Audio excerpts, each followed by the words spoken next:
I'm really happy to be here today because it's always a great feeling to be in a room full of fellow truth seekers. Is there anybody here today from the dairy industry?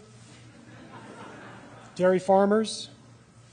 Okay, I always like to know who I'm speaking to. So because of the advent of the internet, of email, of texting, blogging, faxing, tweeting, of 24-hour news, of YouTube, MySpace, Facebook, and similar media, you and I now have access to more information in a 24-hour period than our grandparents had access to in their entire lifetime. It's an amazing thought.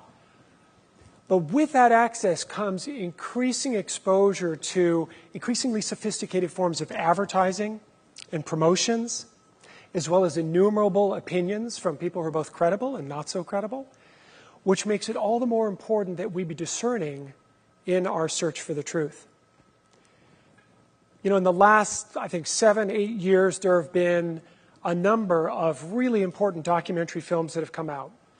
And these films actually made it into theaters, which is an amazing feat for a documentary film. These were films that served to kind of pull the veil back and allow us to peer in behind the scenes and find out more about what's involved in the production of foods we eat, how these foods are marketed to us, and the impact of some of these foods on our health.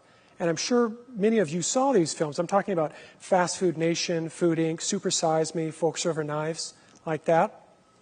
And these films were great because they served to empower the audiences who saw them and help them to make more informed choices.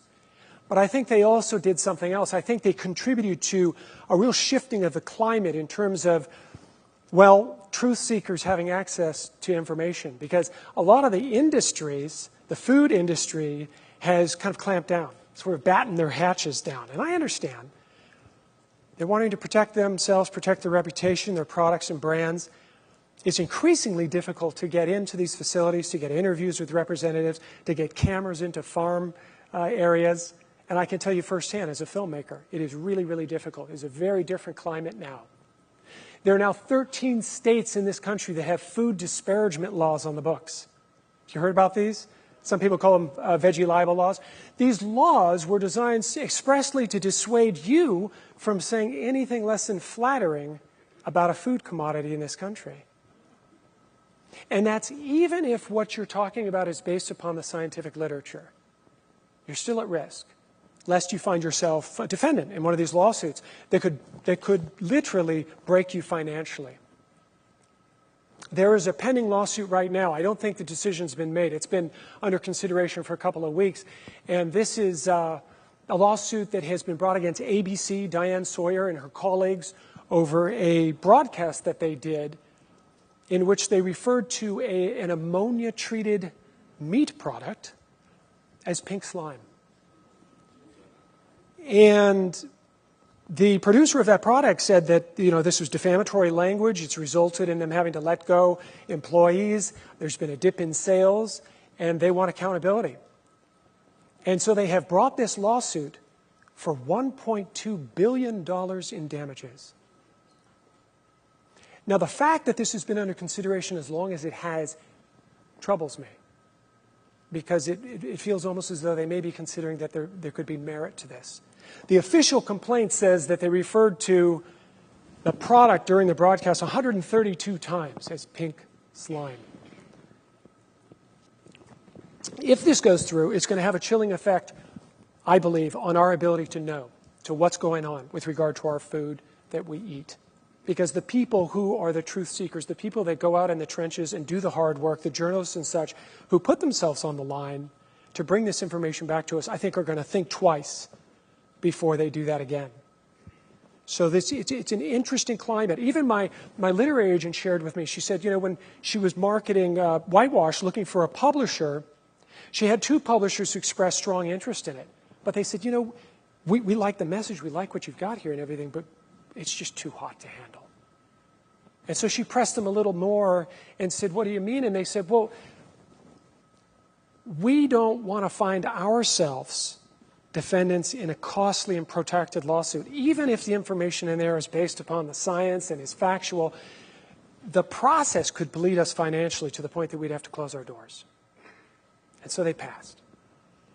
But luckily, my publisher, New Society, is an activist publisher. And they seized the opportunity. They're Canadian, so I don't think they're really aware of how litigious things are in the lower 48. But I'm here today really for one reason. I'm inspired by a concept, informed consent. When you go to a hospital, let's say you go to a hospital to have a surgical procedure. Before you have that surgery, you are going to have to fill out medical informed consent forms. These forms are going to disclose to you all the potential things that could go wrong during that surgical procedure. Some things fairly benign, other things more serious, including death. And so you read over this information, and also it's disclosed to you that there are alternatives you may want to seek out in place of the surgery. And you process this information, and ultimately you make a decision. Probably more often than not, you decide to go ahead and have a surgical procedure. You sign your name there, and you say, I understand these risks. I understand the risks associated with this procedure, and I'm going to go forward. I'm giving my informed consent. But most of us are not making informed choices on a daily basis, especially with regard to the food that we eat. Our choices are based upon hearsay, propaganda, and a rich mythology in which we have grown up steeped. And as a result, they may not be the best choices for us and our loved ones. So today, I'm going to change that with regard to one thing: milk.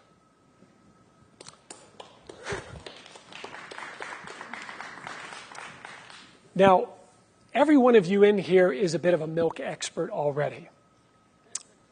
I know that because all of you have been students of the dairy industry's teachings all your life, beginning when maybe you were 1.5 or 2, and that's when you began to hear messages about the value of having cow's milk in your life. And it may have been a parent or a preschool teacher, and later it may have been a kindergarten or first grade teacher using all the literature that the dairy industry provides to them. And maybe as you got older, it was an athletic coach, a nutritionist, a dietitian. And so over time, you came to know certain things. Maybe it was the Got Milk campaign, the Milk Mustache, the Everybody Needs Milk, or the Milk Has Something for Everybody campaign. The messages just keep coming. And so you came to the conclusion that milk is pure, milk is wholesome, milk is full of goodness. It's part of responsible parenting. And of course, it's essential for human health, right? Especially our bone health. Well, I've been traveling around over the last year and a half, working on a documentary film on this subject and talking to lots of people about milk and calcium and bone health and their beliefs about these things. And if you had been with me, you would have come to see, just as I have, how deeply rooted that mythology I just cited is, and how challenged the average person is to extricate themselves from that way of thinking. It's really like our collective common sense has been put out to pasture by the single most effective advertising campaign in history. And I mean this. This is a campaign, after all, that has convinced you that you need to be nursing from another species for any reason. This is a campaign that has been so long running, over 7 decades, and so far reaching. It is a campaign that has transcended our education system, our medical community, the dietetics and nutritionist community, the media community, the political community.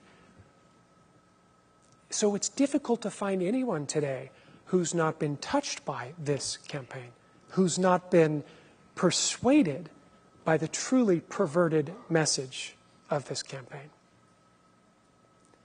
But in the end, what I'm talking about here is just another product that's manufactured and marketed by an industry that's seeking to make a profit. And just like many other industries, like the car tire industry or the shampoo industry or the luggage industry, the dairy industry employs certain strategic principles. First, they manufacture their product as cheaply as they possibly can. Control your cost. Second, they convince you of an absolute need of this product. You can't live without it. And then they advertise it to you relentlessly. Over and over and over, they keep driving this message in until it solidifies in your mind. Now, if we were talking about car tires or we were talking about luggage or shampoo or something fairly innocuous, would we be concerned? No. Right? We have a First Amendment right to freedom of speech and expression, and we can say what we want. At least there are 13 states where we can't now, but we're not talking about something innocuous. What we're talking about are the mammary gland secretions of another species. And those mammary gland secretions that we call milk are a carrier for up to 60 different hormones and growth factors and a vast array of chemical contaminants, together which I believe may be undermining our health. Now, the question that this brings me to is the exposure justified? I know it sounds strange. How do you justify exposing someone to growth hormones that were never intended for them, or pesticides, herbicides, dioxin, flame retardant, rocket fuel, and on and on and on? Well, let's just say that drinking this product offered us some special benefit, some intrinsic quality that we couldn't match anywhere else, that it was truly unique, or one of a kind, and that the results of consuming it were so reliable, so consistent, and brought us just what we were promised. Well, then we maybe assume some risk, right? We assume risk in lots of things that we do, but we do so by looking at the risk benefits, right? And we calculate, am I willing to take this much risk to get this result? So the only way to really answer that question is to look at the outcomes.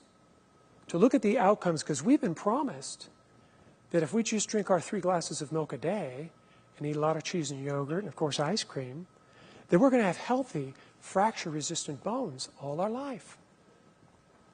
That's the story. But here's the reality. There are 12 million Americans suffering from osteoporosis right now. There'll be 1.5 million fractures this year in this country. The CDC says another 34 million are at elevated risk of developing the disease because they have something called osteopenia, which is a lower than idealized bone density. It's not a reliable predictor of future fracture, but it definitely warrants caution. 340,000 Americans are going to go into hospitals this year for hip surgery to contend with hip fracture, a lifetime cost of about $80,000. None of them will enjoy the independence and mobility that they did before that intervention.